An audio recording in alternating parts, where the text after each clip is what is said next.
एक बात पक्की है कि इंडिया के अंदर एफआईआई सेल कर रहा है, एफडीआई का पैसा नहीं आ रहा था।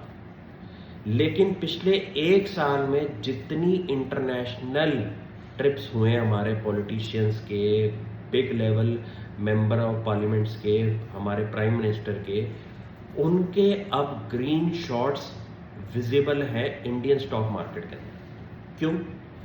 एक बात बताओ, कब हुआ था कि एक ही 6 महीने के टाइम पीरियड में इतने बड़े बड़े फंड्स इंडिया में प्राइमरी मार्केट के अंदर नहीं, सेकेंडरी मार्केट के अंदर पैसा इन्वेस्ट कर रहे हैं?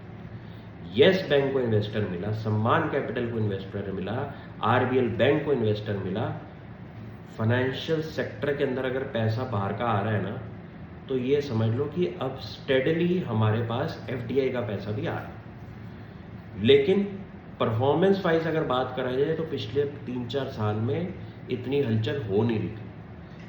हलचल हो रही है, लेकिन इतनी ज़्यादा एक्सपेक्टेशन जो हमारी है वैसे रिजल्ट नहीं आए। लेकिन अब पिछले 3-4 महीने के अंदर जो कहानियां चेंज हुई हैं, उसके पॉजिटिव आउटलुक्स दिखाई दे रही है।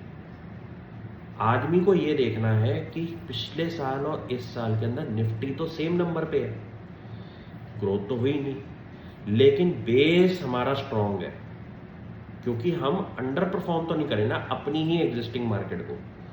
सेम नंबर पे है, वो बात ठीक है, लेकिन अब फॉरेन आईज भी हमारी तरफ आ रही हैं, जो कि थोड़े थोड़े ग्रीन शॉट्स दिखाई दे रहे हैं।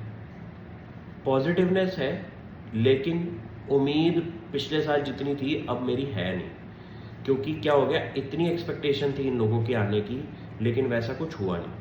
तो आई थिंक धीरे धीरे चीज़ें देखनी है कैसे डेवलप होती है। Q3 इंडियन मार्केट के लिए बहुत तगड़ा रहने वाला है, क्योंकि वहाँ पे ही डिसाइड होना है कि एक्चुअल बेनिफिट ऑफ जीएसटी आ भी रहा है या नहीं। मुझे तो लगता है बहुत तगड़ा रहने वाला है, बाकी टाइम विल टेल, क्योंकि अब एफआईआई भी थोड़ा थोड़ा पॉजिटिव दिखा रहे हैं इंडिया के अंदर आउटलुक। लेट्स सी क्या होता है।